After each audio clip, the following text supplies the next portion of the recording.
How to fix AirDrop not working on your iPhone device. If you are having constantly issue on your AirDrop, then to solve it, this video is for you. For that, first of all, launch your settings on your device.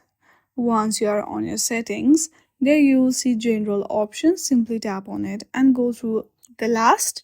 You will see shutdown option. Shut down your device for at least 30 seconds. Then restart it again.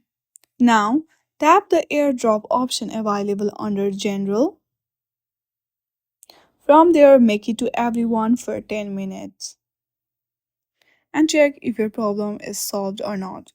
If your problem is still there and it is not solved, then the next step you have to do is hit on Transfer or Reset iPhone and reset all of your settings.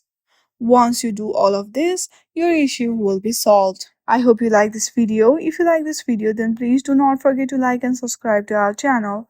Thank you for watching.